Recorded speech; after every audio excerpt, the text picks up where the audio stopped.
வணக்கம். சென்ற வீடியோவில் நம்ம இதுவரையும் பார்த்துருப்போம். இதனுடைய தொடக்கமாக இந்த காணொளி உங்களுக்கு இருக்கும். ஸோ வாங்க வீடியோக்குள்ளே போகலாம். நெக்ஸ்ட்டு எதை பற்றி நம்ம பார்க்குறோம் அப்படின்னா, விசையை பற்றின ஒரு தெளிவான கண்ணோட்டமும் விசையினுடைய இன்னும் பிற வகைகளை பற்றி நம்ம பார்க்கலாம். சரிங்களா? அப்போ விசையின் அலகை பற்றி தான் நம்ம இதில் டிஸ்கஷன் பண்ண போகிறோம். எதை பற்றி நம்ம டிஸ்கஷன் பண்ணுறோம்? விசையினுடைய அலகு. விசையினுடைய அலகு எல்லாருக்கும் தெரிஞ்சது தான். நியூட்டன் என்ற அறிவியலாளரால் கண்டுபிடிக்கப்பட்டது. இந்த விசையினுடைய அலகு அவருடைய நேமை கொடுத்துருப்போம். சரிங்களா? ஆமாவா இல்லைங்களா? அப்போ கவனிக்கலாம். அப்போ விசையினுடைய அலகு நியூட்டன். செகண்ட்,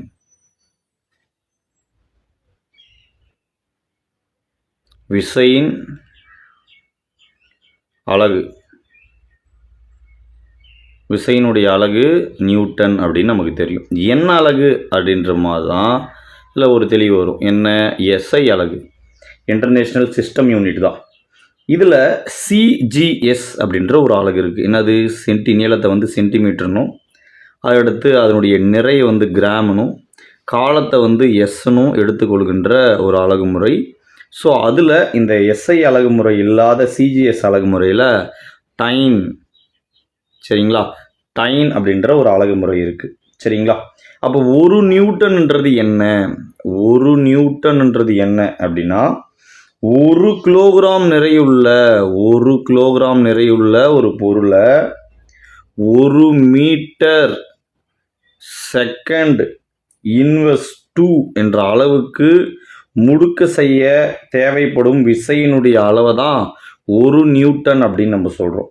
அப்போ ஒரு நியூட்டன், 1 நியூட்டன் ஈக்குவல் டு எவ்வளவு அப்படின்னு நம்ம பார்க்கும்பொழுது 1 கிலோகிராம் மீட்டர் செகண்ட் இன்வெர்ஸ் 2 என்பது தான் 1 நியூட்டன் நம்ம சொல்கிறோம். சரி, 1 நியூட்டனை பற்றி நம்ம பார்த்தாச்சு. அதுக்கடுத்து சிஜிஎஸ் அலகு முறையில், ஆமாவா இல்லைங்களா?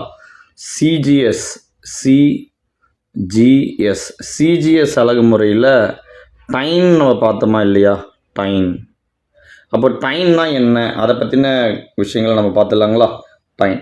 அப்போ டைன்ன்றது என்ன அப்படின்னா, அந்த இடத்துல 1 கிலோகிராம்னு சொன்னது போல் 1 கிராம் நிறையுள்ள பொருளை 1 சென்டிமீட்டர் இன்வெர்ஸ் 2 என்ற அளவிற்கு முடுக்க தேவையான விசையினுடைய அளவைத்தான் 1 டைன் அப்படின்னு நம்ம சொல்கிறோம். அப்போ 1 டைன், சரிங்களா, 1 டைன் ஆங்கிலத்தில் டைன் அப்படின்றது தான் அப்படியே டைன் என்று தமிழில் சொல்லுவோம். ஸோ ஒரு 1 time equal to 1 gram centimetre inverse 2 என்பது தான் அதனுடைய அளவாக பார்க்கப்படுது. இப்போது எதை பற்றி நம்ம டிஸ்கஷன் பண்ண போகிறோம் அப்படின்னா, ஒரு நியூட்டன் என்னன்னு நம்ம பார்த்தாச்சு. அதே போல் 1 டைன்னா என்ன அப்படின்றதையும் நம்ம பார்த்தாச்சு. சரிங்களா? இப்போ இது ரெண்டுத்தையும் கம்பேர் பண்ண போகிறோம். சரிங்களா? ஒரு நியூட்டன் என்பது எவ்வளோ டைனுக்கு சமம் அப்படின்னா 10⁵ டைனுக்கு சமம் அப்படின்றதான் இதனுடைய மதிப்பாக பார்க்கப்படுது. சரிங்களா? ஸோ அதை பற்றி பார்த்துடலாங்களா? ஸோ இப்போ பார்த்தது அதான் டிஸ்கஷன் பண்ணிடலாம். வாங்க வீடியோக்குள்ளே நம்ம போயிடலாம். அப்போ என்னது? விசையினுடைய அலகு இருக்குங்களா?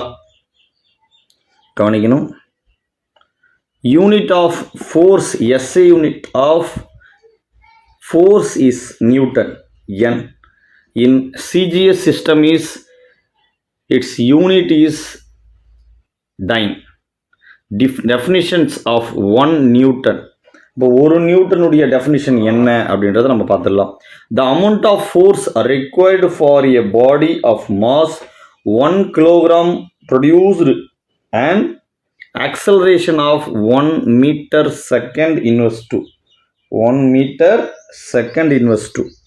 அப்போ 1 newton equal to 1 kilogram meter second inverse அப்படின்றதா. சரிங்களா? ஸோ இதை பற்றின டீட்டெயில் நம்ம பார்த்துட்டோம். நோட் பண்ணிக்கோங்க.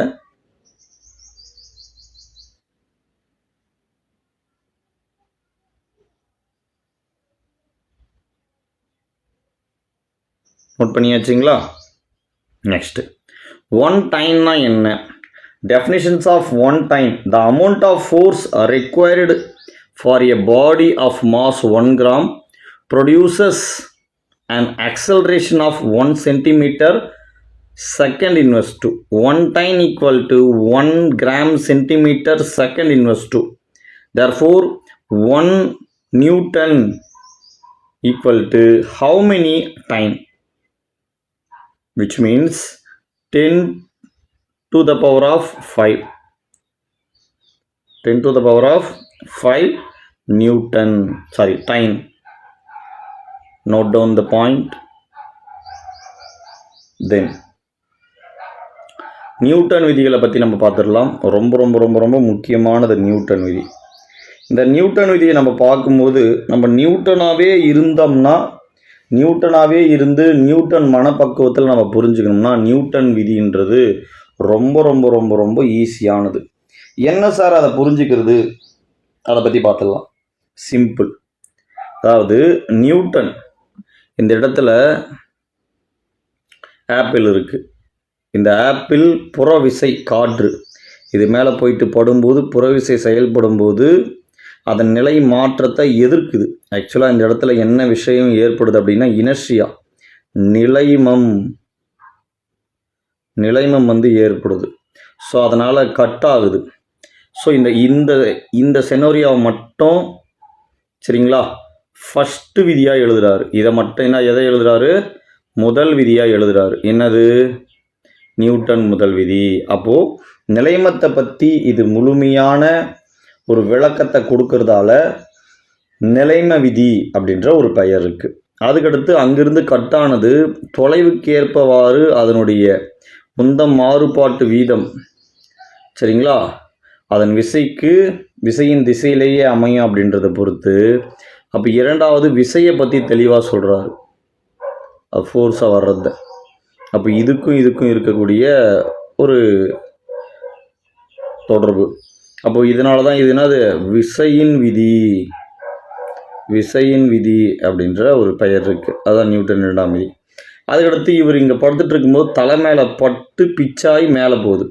அப்போ அதுதான் படும் பொழுது ஃபோர்ஸு, பட்டு ரிஃப்ளெக்ட் ஆகும்பொழுது அதே சமமான விசையில் ஈக்குவல் டு எதிர் திசையில் போகிறதுனால -F. இது ரெண்டுமே ஒன்று இந்த திசை நோக்கி செயல்படுறதால FA ஈக்குவல் டு -FB. அப்போ இரண்டு விதமான ஒரு விஷயத்த சொல்கிறாரு. ஸோ இதுதான் நியூட்டனுடைய மூன்றாம் விதி, இரண்டாம் விதி, மூன்றாம் விதியை புரிஞ்சுக்கிறதுக்கு உண்டான ஒரு பேசிக்கான ஒரு மனப்பக்குவம். இதை தெளிவாக பார்த்துக்கலாங்களா? அப்போ கவனிக்கலாம். இப்போ நியூட்டன் முதல் விதி அப்படின்னு சப்டைட்டில் போட்டுங்க. நியூட்டன் முதல் விதி பார்த்தாச்சுங்களா? நியூட்டன் முதல் விதி. இந்த நியூட்டன் முதல் விதி என்ன அப்படின்றத பார்த்துடலாம். என்ன? ரொம்ப ரொம்ப சிம்பிள். ஒரு செகண்ட். நியூட்டன் முதல் விதி, ஒவ்வொரு பொருளும் இங்கே மேலே இருக்கக்கூடிய அந்த ஆப்பிள் சரிங்களா, ஒவ்வொரு பொருளும் புறவிசை ஏதும் செயல்படாத வரை, இந்த புறவிசை இருக்குங்களா, இந்த புறவிசை ஏதும் செயல்படாத வரை ஒன்று அது ஓய்வு நிலையிலே இருந்திருக்கும், இல்லை இயக்க நிலையில் இருக்கும். புறவிசை ஏதும் செயல்படாத வரை தமது ஓய்வு நிலையிலோ அல்லது இயக்க நிலையிலோ தொடர்ந்து இருக்கும். சரிங்களா? இதுதான் நியூட்டனுடைய முதல் விதி. இது எதுக்கு டெஃபினேஷன் கொடுக்குது அப்படின்னா விசைக்கு வந்து டெஃபினேஷன் கொடுக்குது. புறவிசை அப்படின்ற விசையை வரையறுக்கிறது. விசையை வந்து வரையறுக்குது. ஆனால் இது பட்டாலும் இதை எதிர்த்தாதான் கட்டாயி கீழே விழுது அப்படின்ற ஒரு விளக்கத்தை கொடுக்குது. அப்போ எதுக்கு விளக்கத்தை கொடுக்குது? நிலைமத்துக்கு விளக்கத்தை கொடுக்குது. நிலைமம். அப்போ நிலைமத்துக்கு விளக்கத்தை கொடுக்கறதால இந்த முதல் விதிக்கு என்ன பெயர் இருக்குது அப்படின்னா நிலைம விதி.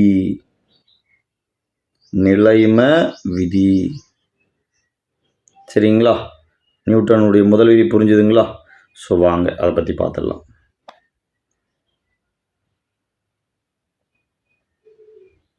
நியூட்டனுடைய முதல் விதி என்ன கொடுக்குறாங்க? ஒவ்வொரு பொருளும் புறவிசை ஏதும் செயல்படாத வரையில் தமது ஓய்வு நிலையிலோ அல்லது சீராக இயங்கிக் கொண்டிருக்கும் நேர்கோட்டு நிலையிலோ தொடர்ந்து இருக்கும். This last state that everybody continues to be in its state of rest or the state of uniform motion along the straight line unless it's acted upon by some external force. It gives the definitions of force. இவ்விதி விசையினை வரையறுக்கிறது. அது மட்டுமின்றி பொருட்களின் நிலைமத்தை விளக்குகிறது. நிலைமம். சரிங்களா? அதனால் இவ்விதி நிலைம விதி, law of inertia அப்படின்னு சொல்லுவாங்க. சரிங்களா? எழுதி வச்சுங்க, லா ஆஃப் இனர்ஷியா. இதுக்கு பெயர் வந்து லா ஆஃப் இனர்ஷியா. நிலைம விதி எனப்படும். நிலைம விதி. நியூட்டனுடைய முதல் விதிக்கு இன்னொரு பெயர் நிலைம விதி. நோட் பண்ணிக்கலாம்.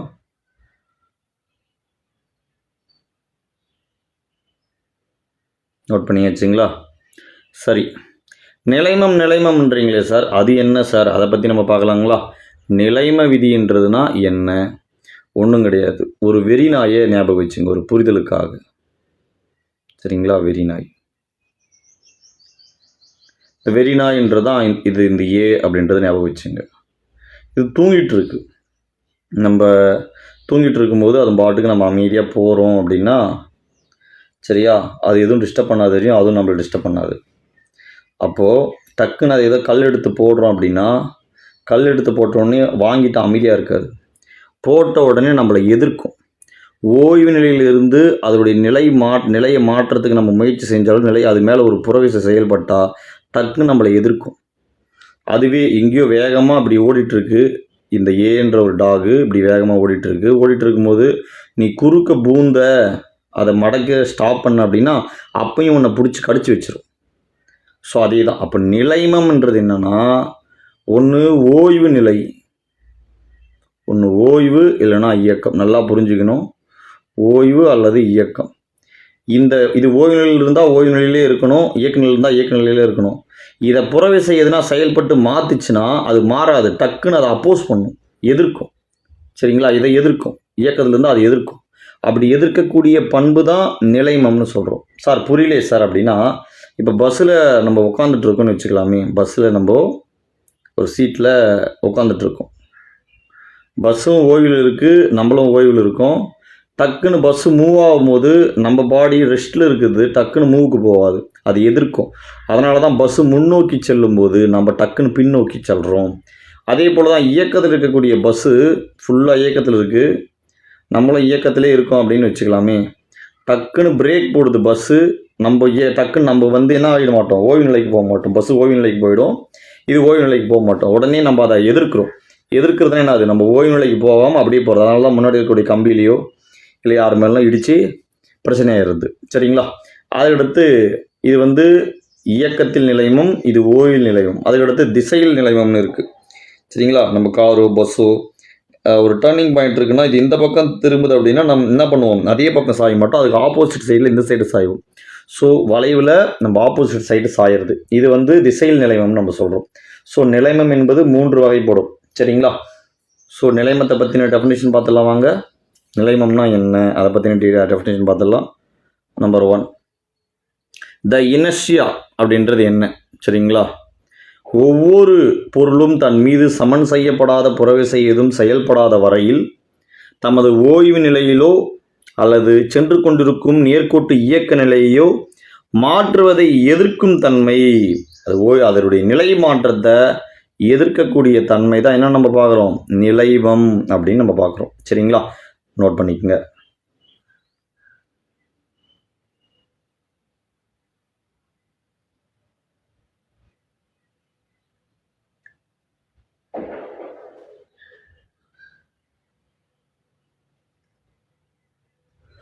நிலைமத்தின் வகைகளை பார்த்துடலாங்களா? நெக்ஸ்ட்டு நிலைமத்தின் வகைகள் ஆல்ரெடி நான் சொன்னது தான். ஒன்று இனர்ஷி ஆஃப் லிஸ்ட், இன்னொன்று இனர்ஷி ஆஃப் மோஷன், இன்னொன்று இனர்ஷி ஆஃப் டைரக்ஷன்.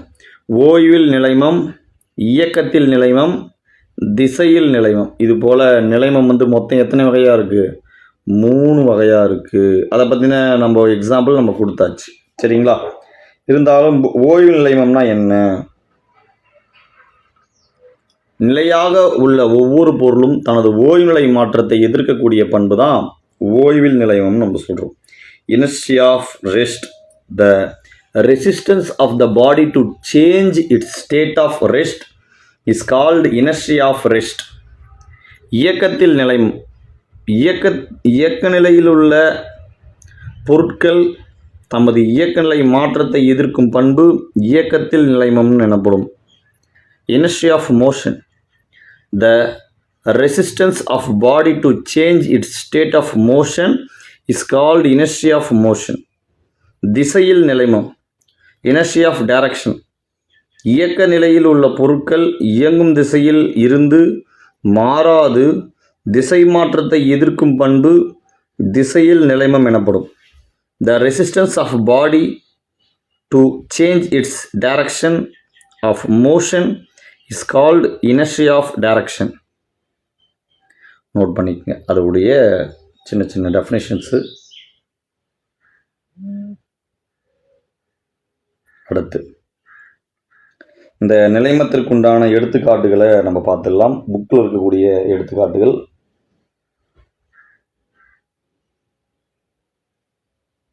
பார்க்கலாங்களா?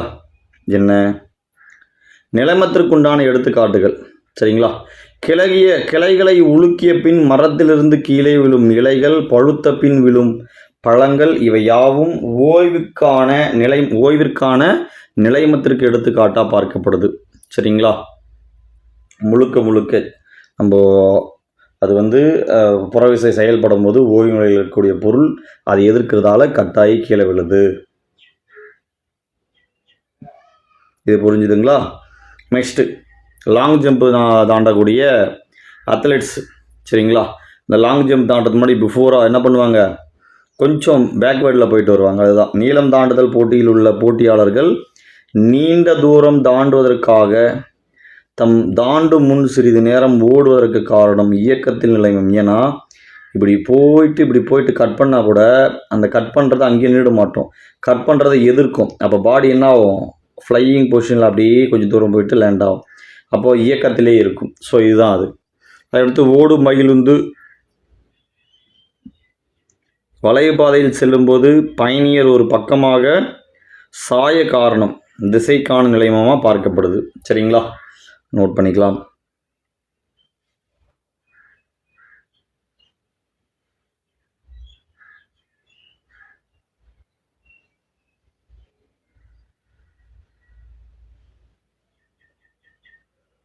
புரிஞ்சிச்சுங்களா? நெக்ஸ்ட்டு இரண்டாம் விதி ஆல்ரெடி நான் சொன்னது தான். ஆப்பிள் இருக்கு இல்லைங்களா, கவனிக்கலாம் வாங்க. இப்போ ஆப்பிள் இருக்குது அப்படின்னா ஆப்பிள் மாதிரி நீங்கள் சரி பாருங்கள், அது கொஞ்சம் பீட்ரூட் மாதிரி வந்துடுச்சு, அட்ஜஸ்ட் பண்ணிங்க. இந்த ஆப்பிள் இருக்குன்னா கட் ஆகிடுச்சு, முழுக்க கட் ஆகிட்டு கீழே வருது இல்லைங்களா. அப்போ உந்த மாறுபாட்டு வீதத்திற்கு நேர் தகவல் அமையும். அப்போ இரண்டாம் விதி என்ன சொல்லுது அப்படின்னா, பொருளொன்றின் மீது செயல்படும் விசையானது அப்பொருளின் உந்த மாறுபாட்டு வீதத்திற்கு சரிங்களா நேர் தகவல் அமையும் சொல்கிறாங்க. அப்போ என்ன சார் இது உந்த மாறுபாட்டு வீதத்திற்கு நேர் தகவல் அமையும்னா என்ன சார் அப்படின்னா, அதாவது உந்தம் அப்படின்றது என்ன, அதை முதல்ல தெரிஞ்சுக்கணும். இப்போது ஒரு புரிதலுக்காக சொல்கிறேன். இப்போ ஒரு சின்ன ஒரு பாக்ஸ் மாதிரி இருக்கிற தெர்மோகோல் அட்டையை எடுத்து ஒருத்தர் முகத்து மேலே வேகமாக அடிக்கிறோம், ஏ. அதுவே பி. இது மாதிரி அடிக்கிறது இல்லாமல் சரிங்களா பெரிய ஒரு பாறை மாதிரி இருக்குது, அதை எடுத்து அடிக்கிறோம். அது ரெண்டுமே ஒரே விசையில் தான் அடிக்கிறோம். ரெண்டுத்தில் எது தாக்கம் அதிகமாக கூடும், பாறைக்கு தான். ஏன்னா பாறையில் இருக்கக்கூடிய நிறையும் அதோடைய திசை வேகமும் வேறு. இதில் இருக்கக்கூடிய நிறைக்கும் திசை வேகத்துக்கும் டிஃப்ரெண்ட் இருக்குது. ஸோ நிறையின்றி திசை வேகம் சேர்ந்தது தான் உந்தம் அப்படின்னு நம்ம பார்க்குறோம். என்னென்னு பார்க்குறோம், உந்தம். அப்போ இந்த உந்த மாறுபாட்டு சேஞ்ச் ஆஃப் சரிங்களா, இந்த உந்த மொமெண்டத்துடைய ரேட் ஆஃப் சேஞ்சுக்கு டைரக்ட் ப்ரொபோர்ஷனலாக அமையுன்னு சொல்கிறாங்க. இந்த நியூட்டனுடைய இரண்டாம் விதியை கொண்டு எதை அளவிட முடியும் அப்படின்னா, விசையினுடைய எண் மதிப்பு இருக்கு இல்லையா, எண் மதிப்பு, இந்த எண் மதிப்பை அளவிட முடியும். அப்போ இது எல்லாமே இந்த ஃபோர்ஸு எதுக்கு டைரக்ட் ப்ரொபோர்ஷனலாக அமையுதுன்னு ஃபோர்ஸை பற்றி சொல்கிறதால தான் இந்த விதி விசையின் விதி அப்படின்னு நம்ம சொல்கிறோம். விசையின் விதின்னு நம்ம சொல்கிறோம். சரிங்களா, நோட் பண்ணிக்கலாங்களா? நியூட்டனுடைய இரண்டாம் விதி.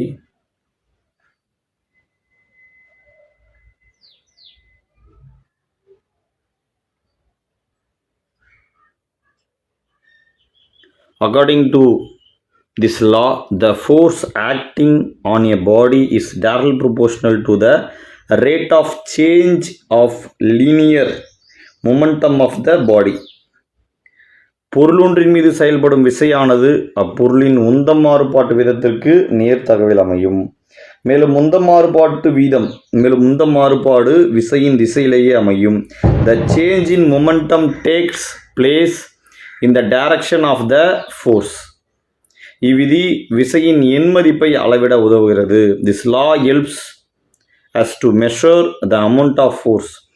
எனவே இதை விசையின் விதி என்றும் அழைக்கலாம். So it's also called law of force.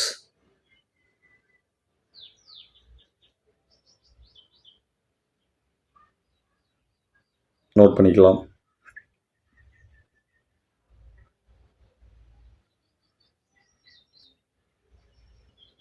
Next உந்தம்னா என்னன்னு ஆல்ரெடி சொன்னேன். என்னது உந்தம்னா?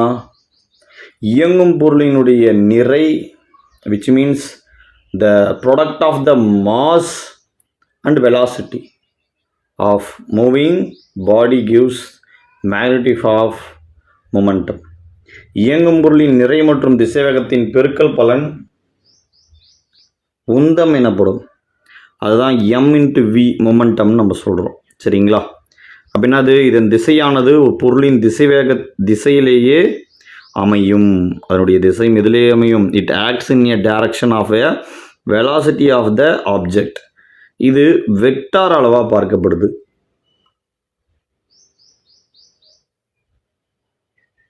ஆல்ரெடி வெக்டார்னா என்ன அப்படின்றத நான் கொடுத்துருக்கேன் ப்ரீவியஸ் கிளாஸில். அதை பார்க்காதவங்க அந்த வீடியோ போயிட்டு நீங்கள் பார்த்துக்குங்க. அதுக்கடுத்து விசையினுடைய எண்மதிப்பானது உந்தத்தால் அளவிடப்படுகிறது. இந்த விசையினுடைய எண்மதிப்பு அளக்கலாம் அப்படின்லாம் நம்ம பார்த்தோம் இல்லையா, அது எதனால் அளவிடப்படுகிறது அப்படின்னு பார்க்கும்போது உந்தம் எவ்வளோ மொமெண்டம் இருக்குது அப்படின்றத பொறுத்து தான் அதோடைய விசையினுடைய தாக்கம் நம்மளால் என்ன பண்ண முடியும்? ஜட்ஜ் பண்ண முடியும். சரிங்களா, அப்போ இதனுடைய எஸ்ஐ அலகு கிலோகிராம் மீட்டர் இன்வெர்ஸ் 1, சிஜிஎஸ் அலகு முறையில் கிராம் சென்டிமீட்டர் இன்வெர்ஸ் 1 பார்க்கப்படுது உந்தத்துக்கு. சரிங்களா, நோட் பண்ணிக்கங்க.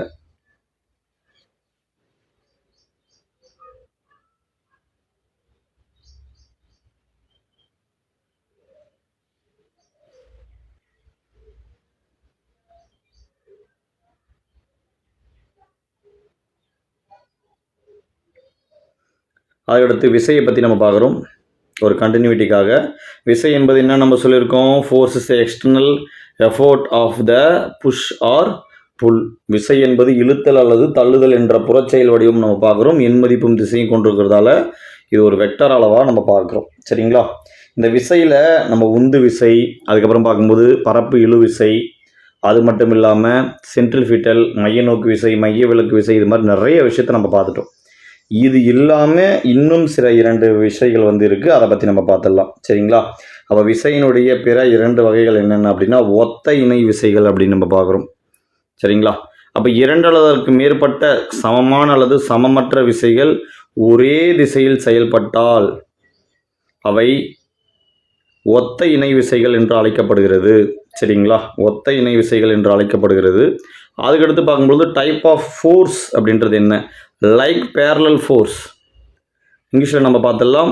2 or more forces of equal or unequal magnitude acting along the same direction parallel to each other are called like parallel forces. சரிங்களா, note பண்ணிக்கலாம்.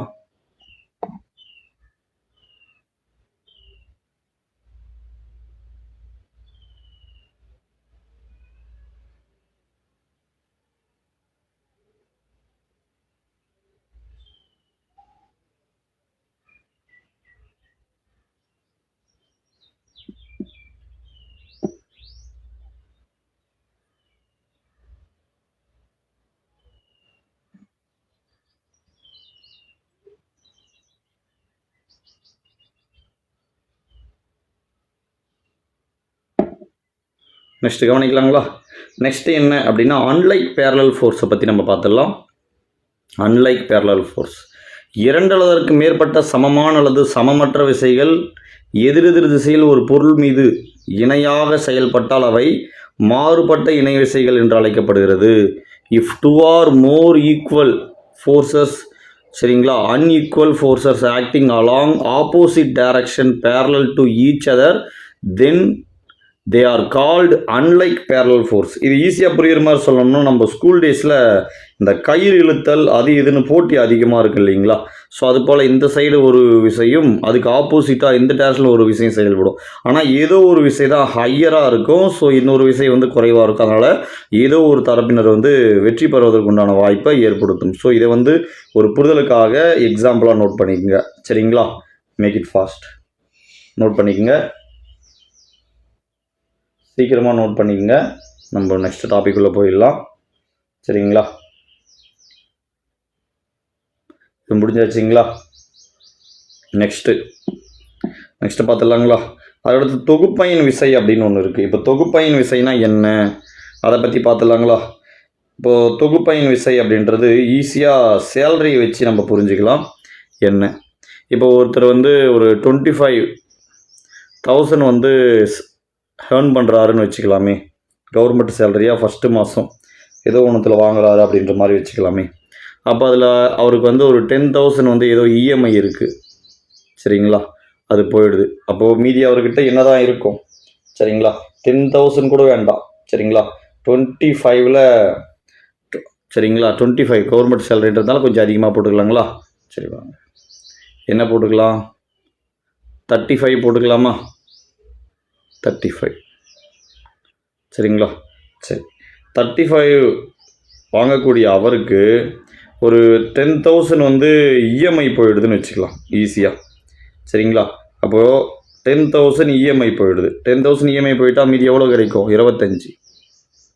அப்போது அவர் சம்பாதிக்கிறதுல வரவு plus செலவு இது போக மீதி இருக்கக்கூடியதான் அவர்கிட்ட இருக்கக்கூடிய பணமாக பார்க்கப்படுது. அது போல தான் ஒரு விசை செயல்படுது அப்படின்னு பார்க்கும்பொழுது முன்னோக்கு விசை, அதுக்கடுத்து பின்னோக்கு விசை, இது ரெண்டுமே போக மீதி எவ்வளோ இருக்குன்றதை பொறுத்து தான் இது அமையுது அப்படின்னா அதனுடைய தொகுப்பயன் விசை வந்து அமையுது, சரியா? ஸோ இதை தான் நம்ம இப்போ பார்க்க போகிறோம். என்ன பார்த்துடலாங்களா? ஒரு பொருள் மீது இந்த செயல் எடுத்துக்கலாமே, 300 நியூட்டன் முன்னோக்கு, 200 நியூட்டன் வந்து பின்னோக்கு. அப்போ மொத்தமாக சேர்ந்தது 300ல் 200 பண்ணால் 100, அதுதான், சரிங்களா? என்ன, ஒரு பொருளின் மீது விசை செயல்படும் போது அவற்றின் மொத்த விளைவை ஏற்படுத்தும் ஒரு தனித்த விசை தான் தொகுப்பயன் விசை என்று அழைக்கப்படுகிறது, சரிங்களா? நோட் பண்ணிக்கலாம்.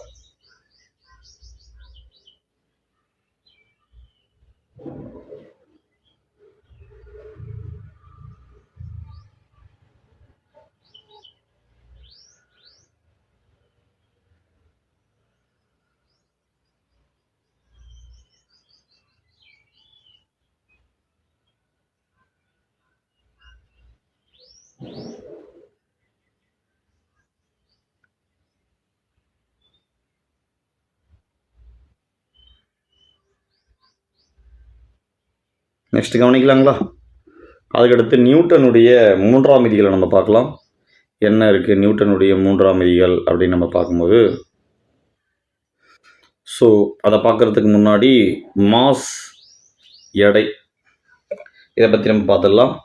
நிறைன்றது என்ன, நிறை என்ன, ஒரு பொருளில் அடங்கியுள்ள பருப்பொருட்களுடைய மொத்த அளவு, பருப்பொருட்கள்னால் அந்த சின்ன சின்ன டாட் ஞாபகம் வச்சுங்க. இந்த பருப்பொருட்களுடைய மொத்த அளவு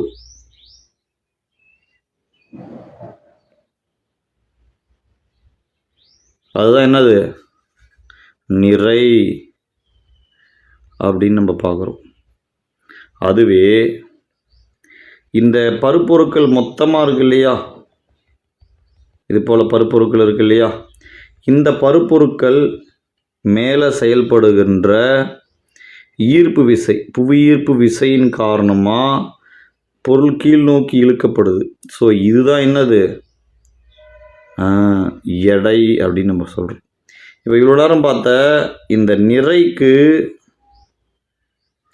எஸ்ஐ அலகு என்ன அப்படின்னா கிலோகிராம். ஆனால் எடைக்கு சார் எடை வந்து நான் கிலோவில் தானே சார் கேட்குறோம், பாய் 10 கிலோ கறி கொடுங்க பாய் அப்படின்றது போல் அப்படி வராது. எடை என்பது கீழ்நோக்கி விசையை சார்ந்தே செயல்படுறதால எடையினுடைய எஸ்ஐ அலகு நியூட்டன். நோட் பண்ணிக்கலாம். அதை தான் இங்கே நம்ம பார்க்குறோம்.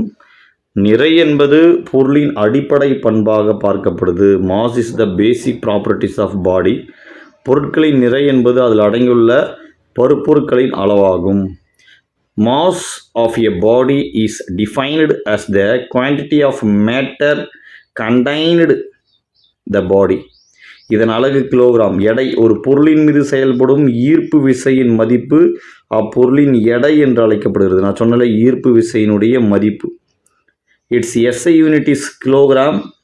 weight of a body is defined as the gravitational force exerted on a body due to the gravity. Weight, mass into acceleration due to gravity. எடை நிறை இன்ட்டு புவியீர்ப்பு முடுக்கம். நோட் பண்ணிக்கலாம்.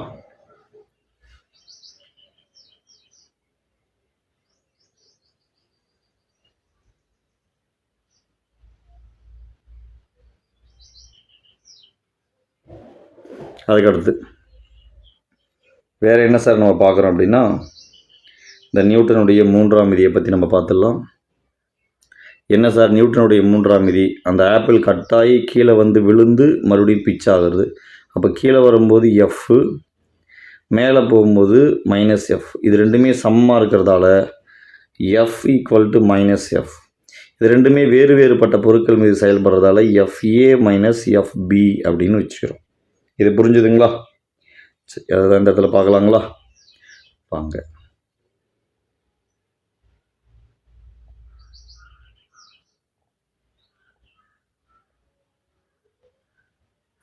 இப்போ நியூட்டன் 3ஆம் விதி, நியூட்டன்ஸ் தேர்ட் லா என்ன சொல்லுது? Newton's third law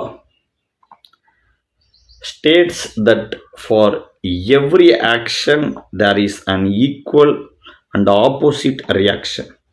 They always act on two different bodies. ஒவ்வொரு விசைக்கும் சமமான எதிர்விசை உண்டு. விசையும் எதிர்விசையும் எப்போதும் இருவேறு பொருட்கள் மீது செயல்படும். FA = -FB. அந்த ஏவும் பியும் பேஸில் இருக்கிற மாதிரி போட்டுக்குங்க. ஸோ அது ஃபாண்ட் அட்ஜஸ்ட் பண்ணும்போது பக்கத்துலேயே ஆகிடுச்சு. நீங்கள் கரெக்டாக போட்டுக்குங்க. நான் வேணால் எழுதுகிறேன் பாருங்கள். FA = -FB.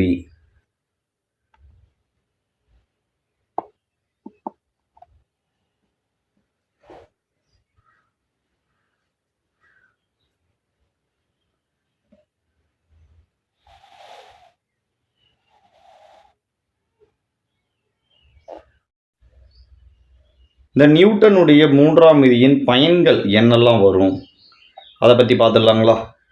நம்பர் 1 பயன், எல்லா விதமான பறவைகளுமே அதனுடைய இறகுகளை கீழ் நோக்கி அடிக்கும் பொழுது அது எங்கே நோக்கி பறகுது? மேல் நோக்கி பறக்குது. அப்போ விசை கீழ் நோக்கி செயல்படும் போது அதுக்கு எதிர் சமமான விசை செயல்படுறதால் தான் அது பறக்கு. அப்போ பறத்தலில் ஏற்படுகின்ற அந்த விதி நியூட்டனுடைய 3ஆம் விதியாக பார்க்கப்படுது. அடுத்து நீச்சலும் சேம் அதே தான். சரிங்களா? இந்த நீச்சல் வீரரும் அதே தான். சரிங்களா? அவர் ஸ்விம் பண்ணும்போது தண்ணியை எப்படி அடிக்கிறாரோ அதுக்கு ஆப்போசிட்டாக மேலே வர்றது கீழே வர்றது அமையும். ஸோ நீச்சல் சேம் அதே தான். அடுத்து துப்பாக்கி. சரிங்களா? எக்ஸாமில் ரிப்பீட்டடாக கேட்கக்கூடியது துப்பாக்கியினுடைய, சரிங்களா, துப்பாக்கியினுடைய தோட்டா வந்து முன்னோக்கி போகுது அப்படின்னா துப்பாக்கி பேக் சைடு அதே அளவுக்கு பின்னோக்கி நம்மளை அடிக்கும், ஒரு மாதிரி உதைக்கிற மாதிரி பண்ணும். ஸோ இதுதான் ஒவ்வொரு விசைக்கும் அது எதிர் சமமான விசை செயல்படுது. இதுவும் நியூட்டனுடைய 3ஆவது விதிய அடிப்படையில் தான் செயல்படுது. அடுத்து ராக்கெட் வந்து விண்ணில் ஏவக்கூடியதும் சேம் மாதிரி தான். சரிங்களா? ஸோ அதை பற்றி பார்த்துடலாங்களா? ஸோ எடுத்துக்காட்டு, when birds fly they push the air downwards with their wings action. பறவை தமது சிறகுகள் விசை மூலம் காற்றினை கீழே தள்ளுகின்றன. அதனால அது மேல் நோக்கி பறகுது. காற்றானது அவ்விசைக்கு சமமான விசையினை எதிர்விசையினை உருவாக்கி பறவையை மேலே பறக்க வைக்கிறது. The air push the bird upward the reaction. சரிங்களா, நோட் பண்ணிக்கலாம். அதுக்கடுத்து நெக்ஸ்ட், நீச்சல் வீரர். when a person swim he push the water using the hands backward action. நீச்சல் வீரர் ஒருவர் நீரினை கையால் பின்னோக்கி தள்ளுதல் மூலம் விசையினை ஏற்படுத்துகிறார். நீரானது அந்த நபரை விசைக்கு சமமான எதிர்விசை கொண்டு முன்னே தள்ளுகிறது. The water புஷஸ் the swimmer in the forward direction reaction. இதில் ஆக்ஷன் எது ரியாக்ஷன் எது அப்படின்றது போல கொஷின் புரிஞ்சுக்குங்க. அதுக்கடுத்து துப்பாக்கி சுடுதல். துப்பாக்கி சுடுதலில் குண்டு விசையுடன் முன்னோக்கி செல்ல அதற்கு சமமான எதிர்விசையினால் குண்டு வெடித்த பின் துப்பாக்கி பின்னோக்கி நகர்கிறது. when you fire bullet the gun recoils backward and the bullets is moving forward and the gun equalizes the forward action by moving backward reaction. Note பண்ணிக்கங்க.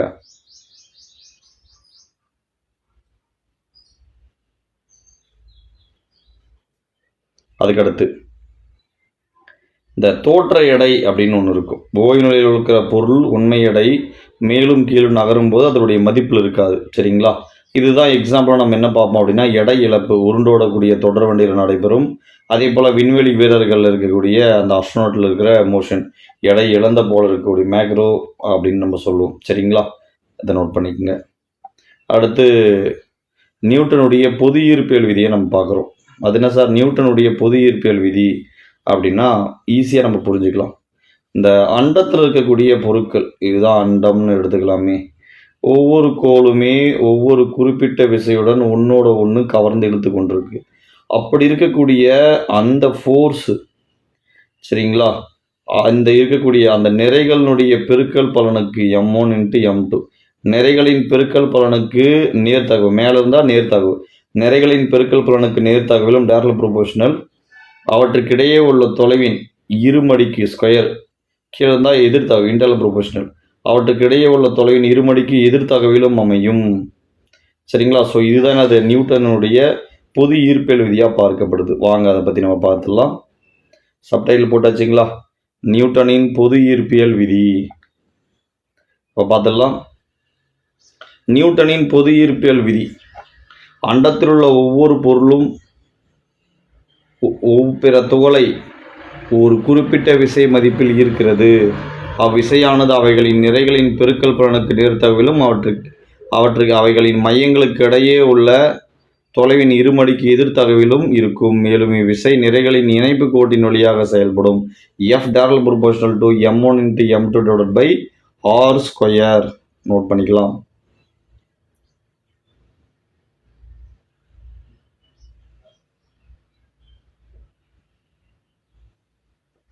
நெக்ஸ்ட்டு,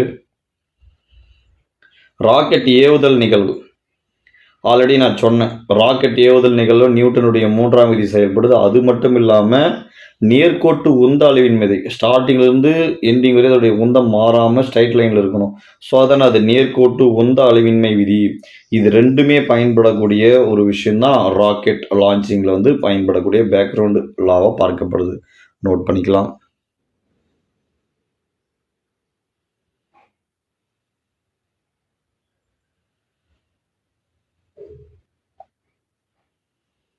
சரி, இந்த நியூட்டனுடைய பொது ஈர்ப்பியல் இதுக்கெல்லாம் சார் யூஸ் ஆகுது அப்படின்னு நம்ம அதை பற்றி பார்த்துடலாங்களா. நெக்ஸ்ட்டு வாங்க அதை பற்றி நம்ம பார்க்கலாம். இந்த நியூட்டனுடைய பொது ஈர்ப்பியல் விதி இருக்கு இல்லையா, இதை வச்சு எதெல்லாம் பண்ணுறாங்க அப்படின்னு பார்க்கும்போது, பரிமாணங்களை அளவிட உதவுது. நம்பர் 1 பரிமாணம்.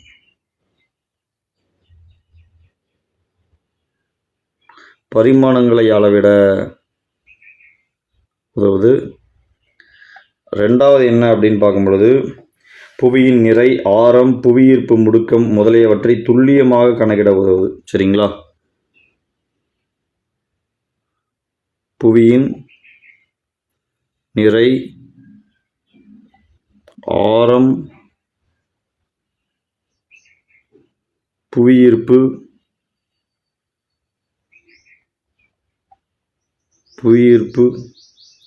முடுக்கம், இது எல்லாத்தையுமே அளவிட உதவுது. அதுக்கடுத்து வேற என்ன சார் அப்படின்னு பார்க்கும் பொழுது புதிய விண்மீன்கள்,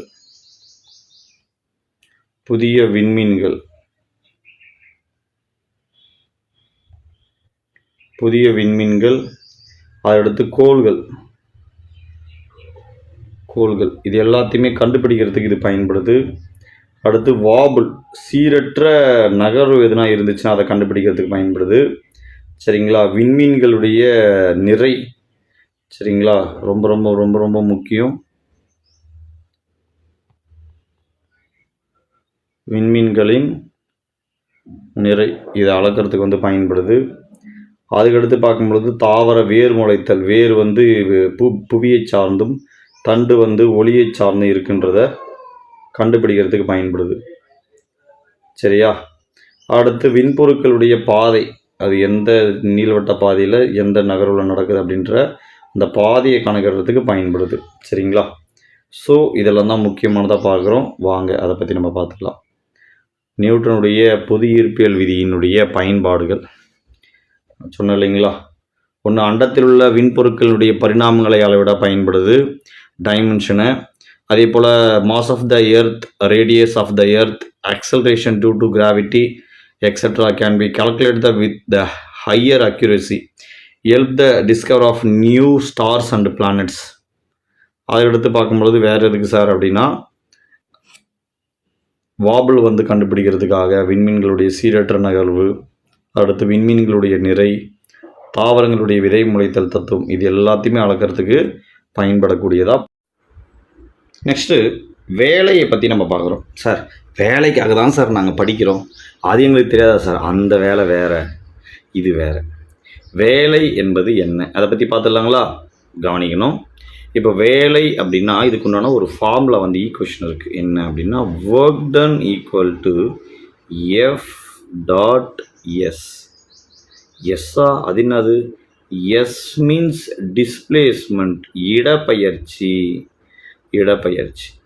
சரி, அப்போது வேலை அந்த இடத்துல செய்யப்பட்டது அப்படின்றது எதை பொறுத்து அமையும் அப்படின்னா, ஒரு விசையால் அந்த பொருளில் டிஸ்பிளேஸ்மெண்ட், நகர்வு ஏற்பட்டு இருந்தால் அங்கு என்ன அர்த்தம்? வேலை செய்யப்பட்டது என்பது பொருள். சரிங்களா, நோட் பண்ணிக்கலாங்களா? ஸோ இதான் இந்த இடத்துல கொடுத்துருக்கேன் பாருங்கள். If a body gets displaced when force act on it, then work is set to done. விசையானது ஒரு பொருளின் மீது செயல்படுத்தும் போது அந்த பொருள் நகருமானால், அதாவது இடப்பெயர்ச்சி அடையுமானால், அங்கு என்ன செய்யப்பட்டதாக அர்த்தம்? வேலை செய்யப்பட்டதாக பொருள். சரிங்களா, நோட் பண்ணிக்கலாம். அதான் இந்த இடத்துல எஃப்எஸ், ஃபோர்ஸ், டிஸ்பிளேஸ்மெண்ட், விசை, இடப்பெயர்ச்சி அப்படின்றது கொடுக்கப்பட்டிருக்கு. நோட் பண்ணியாச்சுங்களா? அதுக்கடுத்து வேறு என்ன? இந்த வேலை என்பது ஒரு ஸ்கேலார் அளவாக பார்க்கப்படுது. அது என்ன சார் ஸ்கேலார் அளவு அப்படின்னா, எந்த திசையை சார்ந்துமே இருக்காது. இப்போது வேலை, இப்போ ஒரு மொபைல் ஃபோன் இருக்குது அப்படின்னா ஆன் ஆகுது, அப்போ இந்த திசை நோக்கி ஆன் ஆகுதா, இந்த திசை நோக்கி ஆன் ஆகுதானால ஆன் ஆச்சானாலே அது என்னது? வேலை செய்யப்பட்டதுன்னு அர்த்தம். சரிங்களா. அதே பைக் இருக்குன்னா இடப்பெயர்ச்சி ஆச்சுன்னு அர்த்தம். அப்போ இது எதை நோக்கி செயல்படாது அப்படின்னு பார்க்கும்போது, அப்போ இதில் இருக்கக்கூடிய சின்ன சின்ன பொருள் இதெல்லாமே ஃபங்க்ஷன் ஆகுது அப்படின்னு அர்த்தம். சரிங்களா. அப்போ வேலை செய்யப்படுகிறது அப்படின்னா எந்த திசையை நோக்கியுமே செயல்படாது. சரிங்களா, அது ஃபங்க்ஷன் ஆகிறத பொறுத்து தான், திசையை டிபெண்ட் பண்ணி இருக்காது, வெறும் எண் மதிப்பு மட்டுமே பெற்றிருக்கிறதால விசை ஒரு ஸ்கேலார் அளவாக பார்க்கப்படுது. அப்போது சார் விசைன்ற மாதிரி வேலை. சரிங்களா, இந்த வேலை எஸ்ஐ அலகு என்ன? ஜூல். சரிங்களா, எஸ்ஐ அலகு என்னது? ஜூல். சார் இல்லை சார் எஃப் இன்ட்டு எஸ், எஃப்னா என்னது? நியூட்டனு. அதே போல் டிஸ்பிளேஸ்மெண்ட்னா நியூட்டனு, அது மீட்டரு, நியூட்டன் மீட்டர் அப்படின்னு தானே சார் வரும். ஆமாம், இந்த நியூட்டன் மீட்டர் தான் இன்னொரு வேல்யூ ஜூல் அப்படின்னு நம்ம பார்க்குறோம். சரிங்களா, அப்போ நோட் பண்ணிக்கலாம். thus work done is a scalar quantity, it has only magnitude and no direction. In SI system, unit of work done is Nm, Newton meter or joule அப்படின்னு நம்ம பார்க்குறோம். சரிங்களா? அப்போ நோட் பண்ணிக்கலாம்.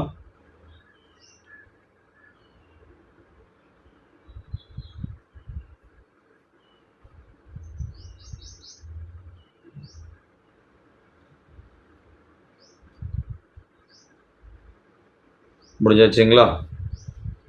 நெக்ஸ்ட் வேற எதை பற்றி நம்ம பார்க்குறோம் அப்படின்னா, இந்த வேலை என்பது எதை சார்ந்து அமையும்? ஆமாம், வேலை என்பது எவ்வளவு ஃபோர்ஸ் கொடுக்குறோன்றதை பொறுத்து இந்த வேலை வந்து அமையும். அது மட்டும் இல்லாமல் டிஸ்பிளேஸ்மெண்ட்டு, சரிங்களா, அந்த டிஸ்பிளேஸ்மெண்ட் எவ்வளவு இடப்பெயர்ச்சி ஆகியிருக்கு என்பதை பொறுத்தும் விசை வந்து அமையும். அதுக்கடுத்து பார்க்கும் பொழுது ஆங்கிள், இப்போ இந்த ஆங்கிளில் பிடிச்சி இழுக்கிறோம் அப்படின்னும் போது ரொம்ப கடினமாக தெரியும். அதே இந்த ஆங்கிள் ஒரு 30 டிகிரி கோணத்தை கொஞ்சம் மாற்றி நம்ம இழுக்கும்போது கொஞ்சம் எளிமையாக இருக்கும். அதே வெயிட்டு தான், அதே பொருள் தான். ஸோ அதனுடைய கோணத்தை பொறுத்து அமையும். அப்போ எப்படி இதை சொல்லலாம்? வேலையானது விசை, இடப்பெயர்ச்சி மற்றும் அவற்றுக்கு இடைப்பட்ட கோணத்தை சார்ந்து செயல்படும். சரிங்களா? The work done by the force depends on the force, displacement, the angle between them. விசையினால் செய்யப்பட்ட வேலை என்பது விசை, இடப்பெயர்ச்சி, அவற்றுக்கு இடையே உள்ள கோணம் ஆகியவற்றை சார்ந்தது.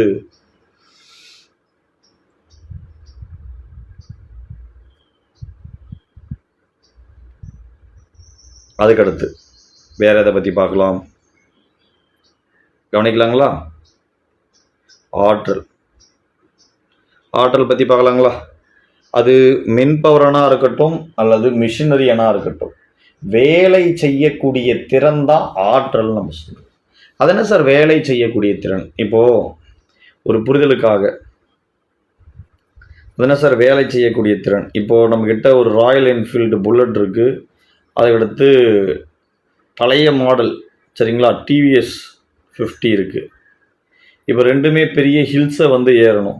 இது ரெண்டுமே ஏறும், ரெண்டும் ஏறாதுன்னு சொல்ல முடியாது. இது ரெண்டுத்தில் எது பவராக வேகமாக எந்த விதமான ஒரு சிரமமும் இல்லாமல் டக்குன்னு ஏறிடும் அப்படின்னா ராயல் என்ஃபீல்டு. அதே டிவிஎஸ் 50 ஏறாதனாலாம் கிடையாது. ஆனால் கொஞ்சம் என்ன பண்ணுது, அப்படியே கொஞ்சம் கடினப்பட்டு அதிகப்படியான புகை தள்ளப்பட்டு அதுக்கடுத்து தான் ஏறும். ஸோ இதுதான் ரெண்டுத்துக்கு. அப்போ வேலை செய்யக்கூடிய திறன்ன்றது இதுக்கு அதிகமாக இருக்குது. அப்போ அதுதான்.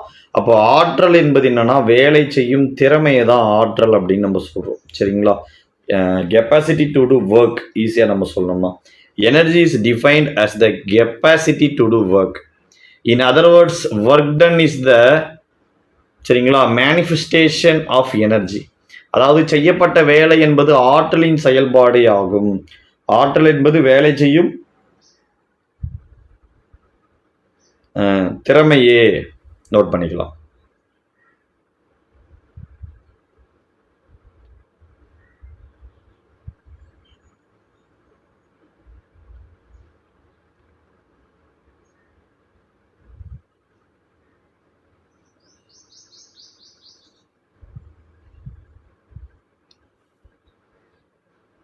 பண்ணிக்கலாங்களா?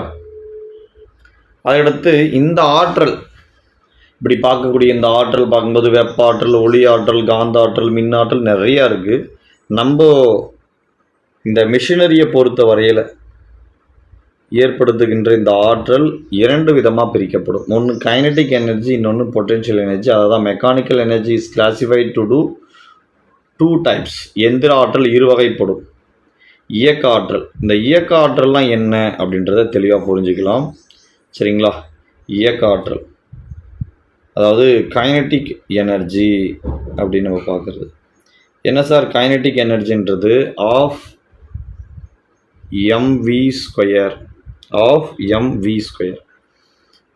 ஒரு சின்ன உதாரணத்துக்கு, ஒரு பரப்பு இருக்குன்னா அந்த பரப்பு மேலே ஒரு ஆணி இருக்குன்னு வச்சுக்கலாமே, அதை ஒரு சுத்தியால் அடிக்கிறோம். சரிங்களா? ஒரு சுத்தியால் அதை அடிக்கிறோம் அப்படின்னு பார்த்துக்கலாம். இந்த சுத்தியால் அடிக்கக்கூடியது, சரிங்களா, ஒரே ஒரு செகண்ட், சுற்றி டைரக்ஷன் மாற்றி போட்டேன். ஒரு சுத்தியால் இதை அடிக்கிறோம் அப்படின்னு வச்சுக்கலாமே. சுத்தியால் இதை அடிக்கிறோம். அப்போ இதுவும் ஓய்வு நிலையில் இருக்குது, அடிக்காத்துக்கு முன்னவரை இதுவும் ஓய்வு நிலையிலே இருக்குது. இது அடிக்க ஸ்டார்ட் ஆகும்போது ஒரே டைரக்ஷன் இதை நோக்கியே அடிக்கப்படுது, இதுவும் ஒரே டைரக்ஷன் இதை நோக்கி இறங்குது. இது முழுசாக முடிவு வரையுமே இது அதே டைரக்ஷனில் அடிச்சிட்டு இருக்கோம். அப்போ குறிப்பிட்ட நிறையுடைய பொருட்கள் ஒரே திசை வேகத்தில் அடிக்கிறதால தான் அப்போது இயங்குகின்ற, இதுதான் எக்ஸாம்பிளாக கொடுத்துருப்பாங்க என்சிஆர்டியாக இருக்கட்டும், ஸ்டேட் கவர்மெண்ட் புத்தகமாக இருக்கட்டும். அப்போ ஒரே திசையில் இயங்குகின்ற பொருட்கள், சரிங்களா, ஒரே நிறை, அதாவது நிறைனா இதுவும் நிறை பெற்றது அதுவும் நிறை பெற்றது, இது நிறை குறைவாகவும் சுற்றி நிறை அதிகமாகவும் இருக்கும். ஸோ இந்த நிறை கொண்ட பொருட்கள் தாக்கும் பொழுது அதனுடைய இயக்க நிலை அடையுது, இதுவும் இயக்க நிலை அடையுது, இதுவும் இயக்க நிலை அடையுது. அப்போ இந்த இயக்க நிலை மறுபடியும் ஓய்வு நிலைக்கு வர வரையுமே பெறுகின்ற ஆற்றலை இயக்க ஆற்றல்னு சொல்லப்படுது. அதுதான் ஆஃப் mv². ஆக்சுவலாக இது இந்த பொம்மையை வச்சு நம்ம இதை முழுசாக விளக்கிட முடியாது, ஏன்னா இதுவே ஒரு ஒன்றரை பக்கத்தினுடைய டெரிவேஷன் தான், சரிங்களா. இது just like that kinetic energy equal to of mv² அப்படின்றத தெரிஞ்சு வச்சுக்கோங்க, ரொம்ப போட்டு கன்ஃபியூஸ் பண்ணிக்க வேண்டாம், சரிங்களா. இப்போ நோட் பண்ணிக்கலாம். இயக்கத்தில் இருக்கக்கூடிய எல்லா பொருட்கள் மேலேயுமே இல்லை, இயங்குகின்ற எல்லா பொருட்கள் மேலேயுமே எது இருக்கும் அப்படின்னா இயக்க ஆற்றல் என்பது இருக்கும், சரிங்களா. இப்போ நோட் பண்ணிக்கலாங்களா, இதை நோட் பண்ணியாச்சுங்களா. அப்போ இயக்க ஆற்றல், kinetic energy is the energy processed by a body by, சரிங்களா, விர்ச்சு ஆஃப் இட்ஸ் மோஷன். இயக்க ஆற்றல் என்பது ஒரு பொருள் அதன் இயக்கத்தால் பெற்றுள்ள ஆற்றல் ஆகும். நோட் பண்ணிக்கலாம். KE which means kinetic energy of mv². m என்பது நிறை, v என்பது வெலாசிட்டி திசை வேகம், சரிங்களா.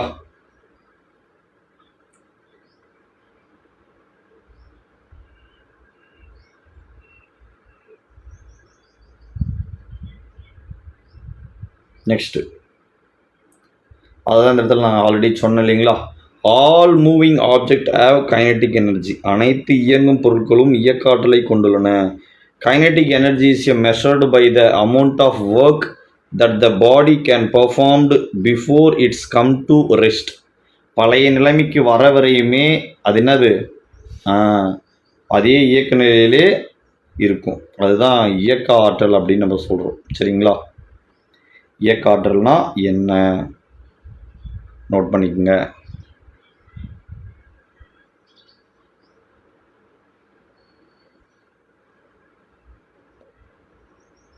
Next potential energy. இந்த பொட்டென்ஷியல் எனர்ஜி சில பேர் என்ன எப்படி புரிஞ்சுக்கிறாங்க அப்படின்னு அதை ஃபஸ்ட்டு புரிஞ்சுக்கலாம், அந்த தப்பை நம்ம பண்ணாமல் இருக்கிறதுக்காக. இந்த அப்போது இயக்க நிலையில் இருக்கிற பொருள் மேலெல்லாம் இயக்க ஆற்றல் இருக்குது.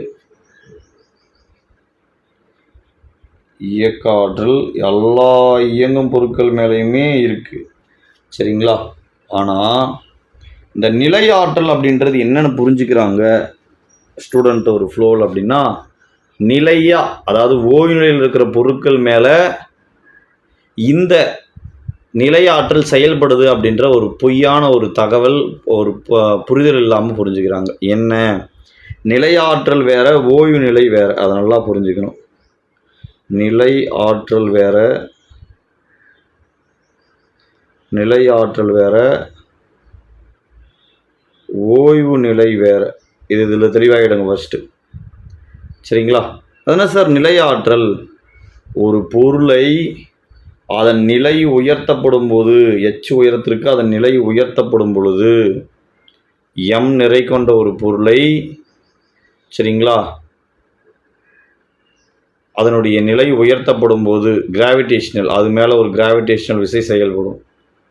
ஸோ இதன் விளைவாக ஏற்படுறது தான் பொட்டென்ஷியல் எனர்ஜின்னு சொல்கிறாங்க. ஒரு பொருளின் நிலை உயர்த்தப்படும் போது, சரிங்களா, அதில் உருவாகக்கூடிய ஆற்றலே நிலை ஆற்றல் அப்படின்னு நம்ம சொல்கிறோம், சரிங்களா.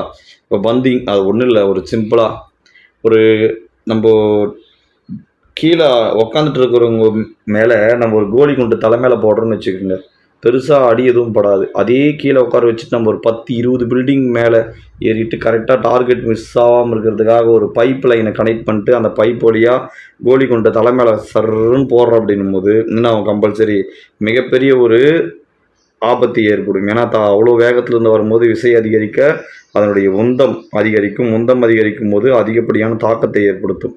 ஸோ அதான் அதனுடைய நிலை உயர்த்தப்படும் பொழுது என்ன ஏற்படும் அப்படின்னு பார்க்கும்போது,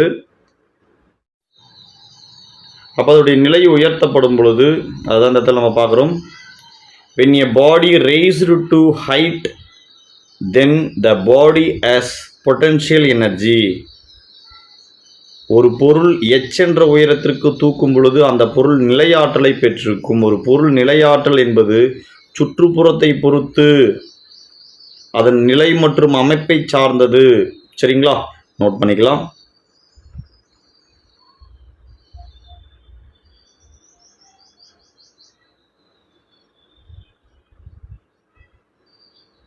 அதுக்கடுத்து இந்த திறன் அப்படின்றத நம்ம பார்க்குறோம். திறன்னா என்ன, அதை பற்றி நம்ம பார்த்துடலாங்களா? இப்போ ஒரு பொருள் திறன் அப்படின்றது power equal to work divided by time. ஒரு பொருள் எவ்வளோ வேகமாக வேலை செய்யுது இல்லை எவ்வளோ மெதுவாக வேலை செய்யுதுன்றதை பொறுத்து. சார் வேகமாக செய்கிறது தான் சார் வேலை, மெதுவாக செஞ்சது வேலை, அப்படி கிடையாது.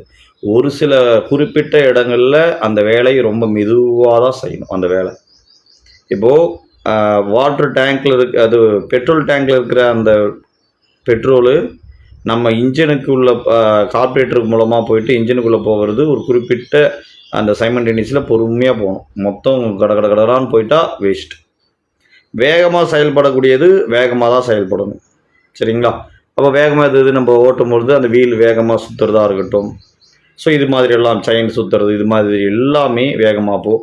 வேலை என்பது திறன் என்பது கொடுக்கப்பட்டுள்ள அந்த டைமிங்கில் எவ்வளோ வேகமாக அல்லது எவ்வளவு மெதுவாக செய்கிறது தான் திறன் அப்படின்னு நம்ம சொல்கிறோம். சரிங்களா? ஒரு குறிப்பிட்ட டைமுக்கு ஒரு குறிப்பிட்ட செகண்ட்ஸில் இத்தனை முறை தான் சுற்றி வரணும் அப்படின்ற மாதிரியான ஒரு டைமிங் இருக்கும். சரிங்களா? ஸோ நோட் பண்ணிக்கலாம். The power is a measure of how fast or how slow a work is done. Power is defined as the rate of work done or energy delivered. திறன் என்பது எவ்வளவு வேகமாக அல்லது மெதுவாக ஒரு வேலை செய்யப்படுகிறது என்பதன் அளவாகும். வேலை செய்யப்படும் வீதம் அல்லது ஆற்றல் வெளியிடப்படும் வீதம் திறன் எனப்படுகிறது. சரிங்களா? அது ஆற்றலை ப்ரொடியூஸ் பண்ணுறதா வெளியேற்றதா இருக்கலாம் அல்லது வேலை செய்யக்கூடிய விதமாக இருக்கலாம். இது ரெண்டுத்தையுமே தான் நம்ம என்னென்னு சொல்கிறோம், பவர் அப்படின்னு நம்ம சொல்கிறோம். சரிங்களா? நோட் பண்ணிக்கலாம்.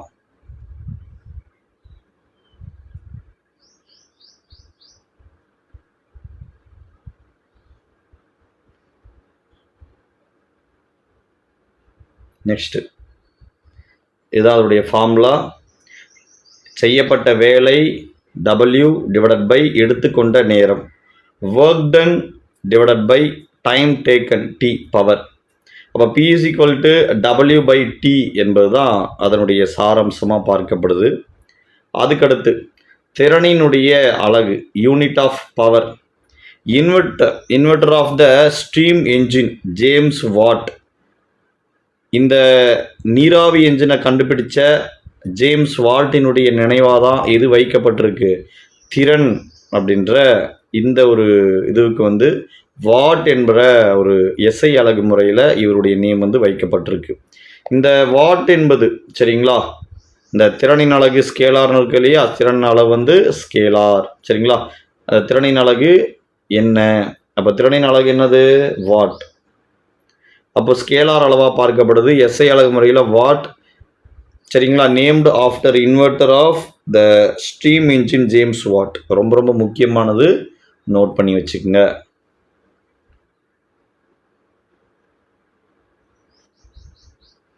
இதை தொடர்ந்து ஒரு வாட்னா என்ன?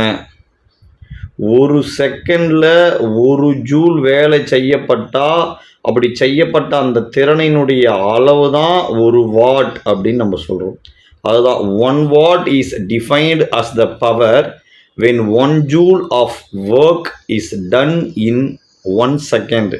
ஒரு வினாடியில் ஒரு ஜூல் வேலை செய்யப்பட்டால் திறன் ஒரு வாட் என வரையறுக்கப்படுகிறது. கிலோவாட், மெகாவாட், ஜிகாவாட் இது போல திறனினுடைய உயர் அளவுகளும் காணப்படும். The higher unit are kilowatt KW, megawatt MW, gigawatt GW. சரிங்களா? நோட் பண்ணிக்கலாம். அதுக்கடுத்து இதனுடைய மதிப்புகளை நம்ம பார்த்துடலாம். இந்த 1 கிலோவாட் அதாவது 10^3 அதான் 1000 எத்தனை ஜீரோ இருக்கோ அது அடுக்கில் போட்டுக்கலாம் 10. அப்போ இது என்ன, அது 6 ஜீரோ இருக்கும், இது 9 ஜீரோ இருக்கும், கிட்டத்தட்ட 100 கோடி, அதுதான் 9 ஜீரோ. ஸோ அப்போ என்னது, 1 கிலோவாட் என்பது 10^3 வாட், 1 மெகாவாட் என்பது 10^6 வாட், 1 ஜிகாவாட் என்பது 10^9 வாட். நோட் பண்ணிக்கோங்க, ரொம்ப முக்கியமானது.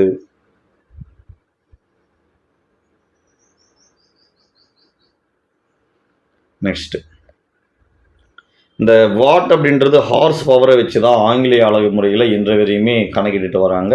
ஸோ அதை பற்றி நம்ம பார்க்கலாம். இப்போ மோட்டர் வாங்கினா கூட எத்தனை ஹெச்பின்னு தான் நம்ம பேசுகிறோம். ஸோ அதுதான். அப்போ நெக்ஸ்ட்டு செயற்கைக்கோள்களின் இயக்கத்தை பற்றி நம்ம பார்க்கலாம்.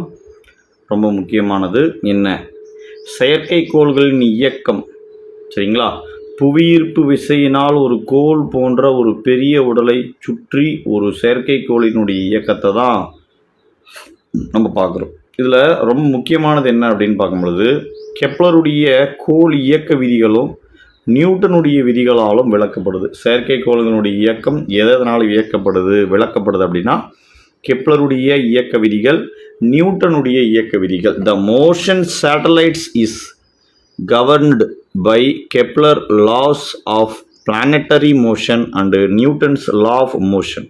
இது ரெண்டு தான் அதை பற்றின ஒரு தொடர்கதையான ஒரு விளக்கத்தை கொடுத்துட்டு வருது. சரி, என்ன சார் அது, ஆல்ரெடி நம்ம எதை பற்றி பார்த்துட்டோம், நியூட்டனுடைய விதிகளை பற்றி முழுமையாக நம்ம பார்த்துட்டோம்.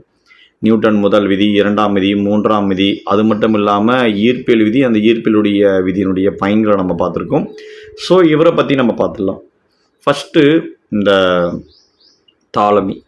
யார் சார் இந்த தாலமி அப்படின்னு எடுத்துக்கும் போது, இந்த பிக்சரில் காட்டினது போல் வட்டமாக தான் சுற்றுது சரிங்களா, அதுவும் மையத்தில் பூமி தான் இருக்குது, பிற கோள்கள் தான் பூமியை சுற்றி வருது அப்படின்ற கருதுகோளை முதல்ல வச்சவர் யார் அப்படின்னா இவர் தான்.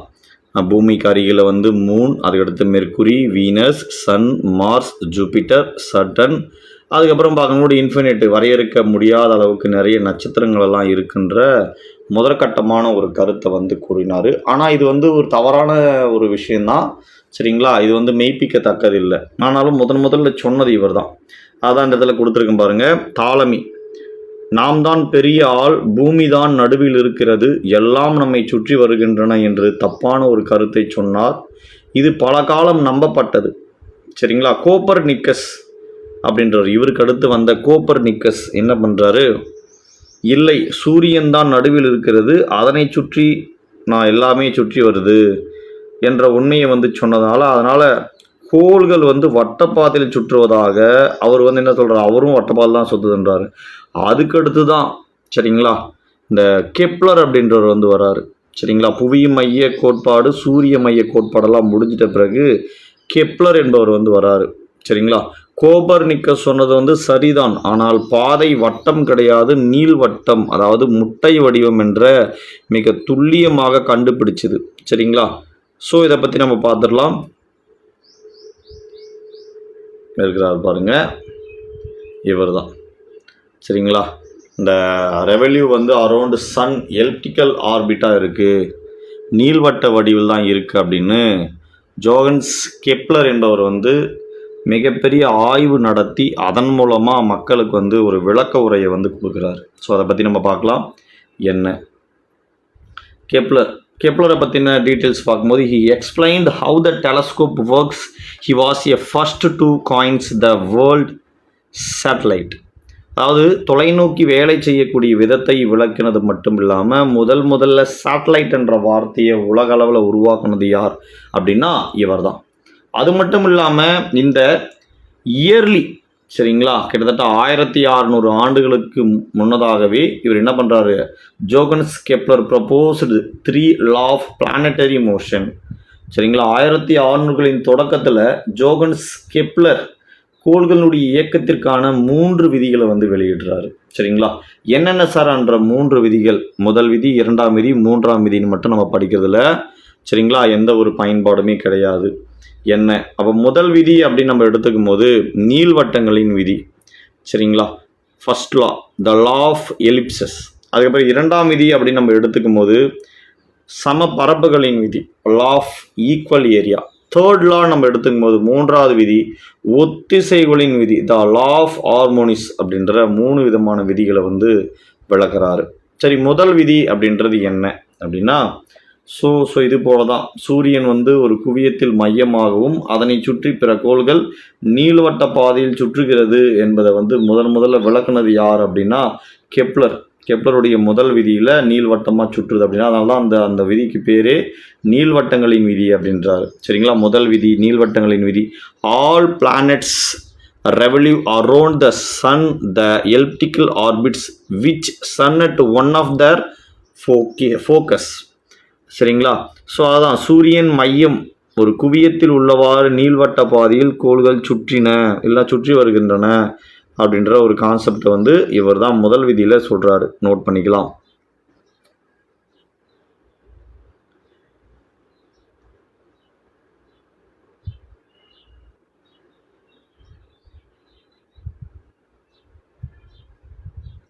நெக்ஸ்ட் முதல் விதி, இந்த நீள்வட்டங்கள் விதி. அனைத்து கோள்களும் சூரியனை ஒரு நீள்வட்ட பாதையில் சுற்றி வருகின்றன. சூரியன் அந்த நீள்வட்டத்தின் குவியத்தின் மையத்தில் ஃபோக்கஸ் அமைந்திருக்கிறது. கோள்கள் வட்டமாக சுற்றாமல் முட்டை வடிவம் நீள்வட்டத்தில் சுற்றுகிறது அப்படின்ற ஒரு கருத்தை முதல்ல சொன்னது இவர் தான். அடுத்து இரண்டாவது விதி வந்து சம பரப்புகளின் விதின்னு சொல்கிறாங்க. சரிங்க, the line connecting the planet and the sun covers equal area equal intervals. சரிங்களா, இப்போ இந்த பிக்சரில் பார்க்கலாமே, ஒரு சைடு நிறைய பரப்பு இருக்கிறது போலவும் ஒரு சைடு சின்ன பரப்பு இருக்கிறது போலவும் இருக்குது. ஆனால் இந்த இடத்துல ஸ்டார்ட் பண்ணி இந்த இடத்துக்கு முடிக்கிறதுக்கு ஆகக்கூடிய டைமும் இந்த இடத்துல ஸ்டார்ட் பண்ணி இந்த இடத்துல முடிக்கிறதுக்கு உண்டான டைமும் ஈக்குவலாக தான் இருக்கும். அதே போல் இதனுடைய மொத்த பரப்பு கால்குலேட் பண்ணால் வரக்கூடிய பரப்பும் இதனுடைய மொத்த பரப்பு கால்குலேட் பண்ண வரக்கூடிய பரப்பும் ஒரே மாதிரி தான் இருக்கும். அதுதான் சம பரப்புகளின் விதி அப்படின்னு நம்ம சொல்கிறோம். The line connecting the planet and the sun covers equal area in equal intervals of the time. கோள்களின் மையத்தையும் சூரியனின் மையத்தையும் இணைக்கும் கற்பனை கோடு சம காலங்களில் சம பரப்புகளை கடக்கிறது என்பதை விளக்கக்கூடியது தான் கெப்லருடைய இரண்டாம் விதியாக பார்க்கக்கூடிய சம பரப்புகளின் விதி வந்து நமக்கு சொல்லுது. நோட் பண்ணிக்கலாம்.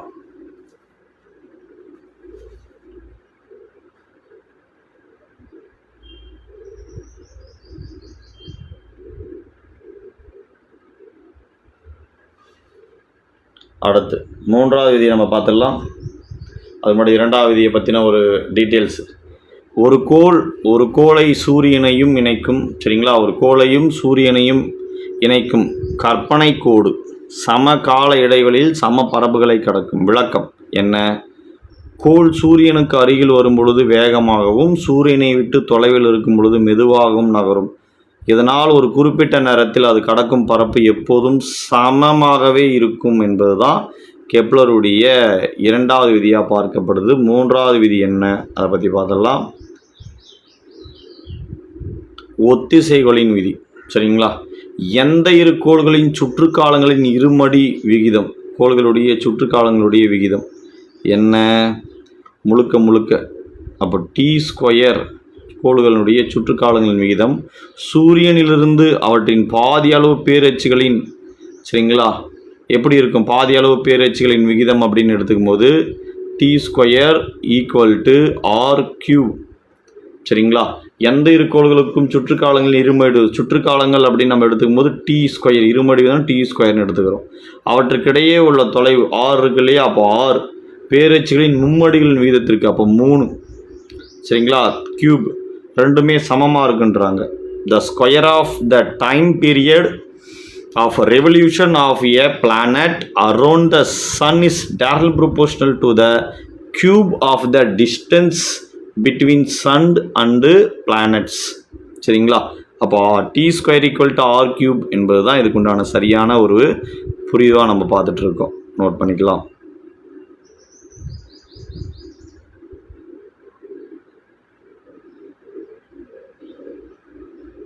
முடிச்சாச்சுங்களா? நெக்ஸ்ட்டு அதான் t² = r³ நம்ம இதை பார்க்குறோம். அப்போ மூன்றாவது விதி சுற்றுக்காலங்கள் விதி. ஒரு கோள் சூரியனை ஒரு முறை சுற்றி வர எடுத்துக்கொள்ளும் காலத்தின் இருமடி t². அக்கோள்களின் சூரியனிலிருந்து இருக்கும் சராசரி தொலைவின் மும்மடிக்கு நேர்த்தகவில் இருக்கும். சூரியனிலிருந்து ஒரு கோள் எவ்வளவு தொலைவில் இருக்கிறதோ அவ்வளவு அதிக காலம் ஒரு முறை சுற்றி வர எடுத்துக்கொள்ளும். உதாரணத்திற்கு பூமியோட நெப்டியூன் சூரியனை சுற்றி வர அதிக காலம் எடுத்துக்கொள்ளும். ஸோ இதுதான் வந்து மூன்றாவது விதியில் கெப்லர் வந்து கொடுக்குறாரு. சரிங்களா, நோட் பண்ணிக்கலாம். அதடுத்து விடுபடு திசைவேகத்தை பற்றி பார்க்குறோம். Escape velocity. இந்த எஸ்கேப் வெலாசிட்டின்றது என்ன? சரிங்களா, ஒரு கோளின் ஈர்ப்பு மையத்திலிருந்து முழுவதுமாக விடுபட்டு அதிலிருந்து தப்பித்து செல்ல தேவையான குறைந்தபட்ச இந்த புவியீர்ப்பு முடுக்கம் தான் என்ன நம்ம சொல்கிறோம், விடுபடு திசைவேகம் நம்ம சொல்கிறோம். பாருங்கள், விடுபடு திசைவேகம் ஒரு கோளின் ஈர்ப்பு விசையிலிருந்து தப்பிக்க தேவையான குறைந்தபட்ச வேகம். சரிங்களா, escape speed or escape velocity is the minimum speed required to escape planets gravitational pull. இதை வந்து பொறுத்துக்களை அதிகமாக கேட்குறாங்க இந்த கொஷினை. ஸோ பார்த்து வச்சுங்க. சூரியன் சன், சரிங்களா, 618 km/s எஸ்கேப் வெலாசிட்டி இருக்கணும். சந்திரனிலிருந்து எஸ்கேப் வெலாசிட்டி 2.38 km/s. பூமி 11.2 km/s.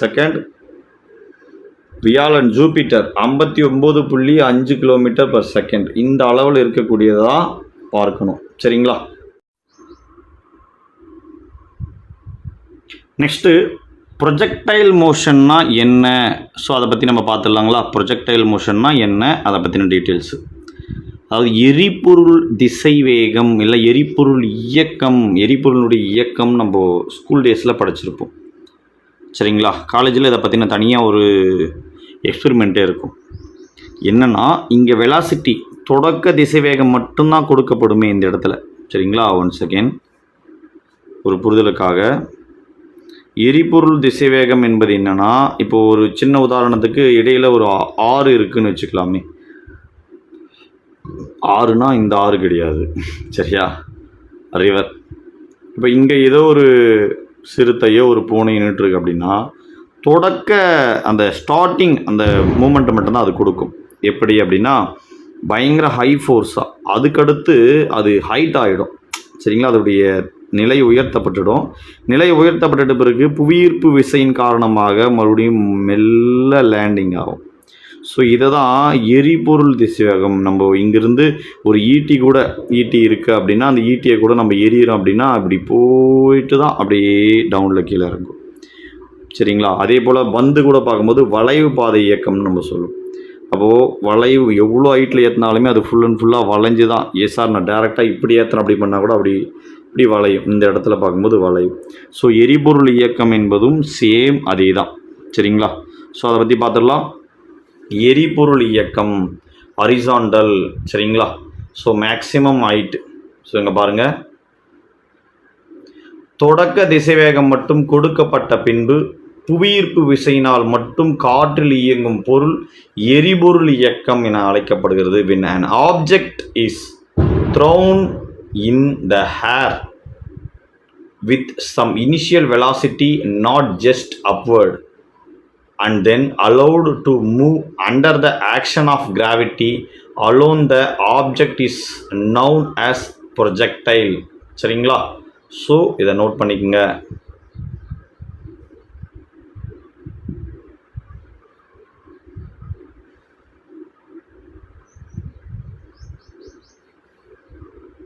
நெக்ஸ்ட்டு ஒரு புரிதலுக்காக இந்த ப்ரொஜெக்டைல் மோஷன்னா என்னன்றது இங்கே கொடுக்குறேன் பாருங்கள். இப்போ இங்கேருந்து இது தாவக்கூடிய இந்த ஒரு பகுதி ரொம்ப குறைவாக அப்படி குறைஞ்சு கொண்டே மேக்ஸிமம் லென்த்திலிருந்து வந்துடும். ஸோ இதுதான் இதில் நம்ம விசையும் சரி அதை தொடர்பாக இருக்கக்கூடிய பொருட்கள்லையுமே இயக்கத்துலேயுமே ஸ்கேலார்னா என்ன வெக்டார்னா என்னன்றதை நம்ம பார்த்துட்டு வந்தோம். ஸோ அதை பற்றின டீட்டெயில்ஸ் நம்ம பார்த்துடலாம். என்ன சார் ஸ்கேலார் அளவுனா என்ன, வெக்டார் அளவுனா என்ன? ஸ்கேலார் அளவு அப்படின்றது வெறும் எண் மதிப்பை மட்டுமே பெற்றிருக்கும். வெக்டார் அளவு அப்படின்னு பார்க்கும்போது திசை பண்பு, முழுக்க திசை பண்பு, இது ரெண்டுத்தையுமே எண் மதிப்பையும் திசை பண்பையும் பெற்றிருந்தால் அது வெக்டார் அளவுன்னு நம்ம பார்க்குறோம். சார் புரியலையே சார், இப்போ நம்மக்கிட்ட ஒரு பென் இருக்குதுன்னு வச்சுக்கலாமே. ஒரு பென், இந்த பென்னுடைய அளவு ஒரு 3 சென்டிமீட்டர் டு 4 சென்டிமீட்டர் அப்படின்னு நம்ம சொன்னோம்னா அது அதோட முடியுது. அந்த பென் இந்த டேரக்ஷனில் தான் இருக்கணும், இந்த டேரக்ஷனில் இருக்கணுன்ற எந்த ஒரு கண்டிஷனும் கிடையாது. ஆனால் வெக்டார்ன்றது டேரக்ஷனில் தான் ஃபுல்ஃபில் ஆகும். ஒரு புரிதலுக்காக ஒரு வட்டமான கிரவுண்டில் நம்ம இருக்கோம் அப்படின்னு வச்சுக்கலாமே. இப்போ இந்த இடத்துல ஒரு புதையல், இங்கேருந்து ஒரு 3 கிலோமீட்டரில் புதையல் இருக்குது அப்படின்னா நம்ம கண்டுபிடிச்சிட முடியுமா? முடியாது. உடனே நம்ம என்ன கேட்போம் அப்படின்னா, எந்த டைரக்ஷன், இந்த டைரக்ஷனா, இதுவா இல்லை இதுக்கு இன்பியூட்டனா அப்படின்ற திசை தேவை. அப்போ திசையை சார்ந்து ஒரு பொருள் செயல்படுது அப்படின்னா கம்பல்சரின்னா அது அப்போ இந்த திசையில் 3 கிலோமீட்டர்ன்றது எண் மதிப்பு, எந்த டேரக்ஷன்ன்றது திசை பண்பு. அப்போ திசையையும் எண் மதிப்பையும் மேக்னிடியூட் அண்ட் டைரக்ஷன் வேல்யூ இது ரெண்டுமே இருக்குது அப்படின்னு பார்க்கும்பொழுது அதுதான் என்னது? வெக்டார். அதே மேக்னிடியூட் எண் மதிப்பு மட்டும் பெற்றால் அது ஸ்கேலாருன்னு நம்ம பார்க்குறோம். சரிங்களா? ஸோ வெக்டாருக்கு ஸ்கேலாருக்கு இருக்கக்கூடிய அந்த இதை பற்றி நம்ம பார்த்தாச்சு. ஸோ இதில் இருக்கக்கூடிய முக்கியமான கான்செப்ட் அப்படி தமிழ் மீடியம் நான் டிக்டேட் பண்ண எழுதிக்கங்க. ஸ்கேலார் அளவு, வெக்டார் அளவு, மேக்னிடியூட். ஸ்கேலார் அளவு அலகு வராது, அளவு. ஸ்கேலார் அளவுனா இதுதான். சரிங்களா? 1 செகண்ட் சொல்ல அப்படியே எழுதிக்கங்க. ஸ்கேலார் அளவு. சரிங்களா? ஸ்கேலார் அளவு எண் மதிப்பு மட்டும் பெற்றிருக்கும். நான் ரேசர் லைட் வைக்கிறேன் பாருங்க. எண் மதிப்பு மட்டும் பெற்றிருக்கும். மேக்னிடியூட் எண் மதிப்பு மற்றும் திசை பண்பு. அடுத்து டிஸ்டன்ஸ், என்னது? தொலைவு. ஸ்பீடு வேகம். மாஸ் நிறை. டைம் காலம். ப்ரெஷர் அழுத்தம். எனர்ஜி ஆற்றல். வால்யூம் பருமன். டென்சிட்டி அடர்த்தி. பவர் திறன். ஒர்க் டன் வேலை, செய்யப்பட்ட வேலை. ஸோ இது எல்லாமே எதில் அடங்கும் அப்படின்னு பார்க்கும்போது எண் மதிப்பை மட்டும்தான் பெற்றிருக்கும். அதனால் என்னது? ஸ்கேலார் அளவாக பார்க்கப்படுது. அடுத்து வெக்டார் எண் மதிப்பு மற்றும் திசை பண்பு கொண்டது. என்னது? டிஸ்பிளேஸ்மெண்ட் இடப்பெயர்ச்சி. வெலாசிட்டி திசைவேகம். வெயிட், சரிங்களா, எடை. ஆக்சலரேஷன் முடுக்கம்.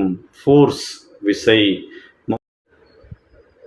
ஸோ இன்றைக்கி பார்த்த வீடியோ செஷனில்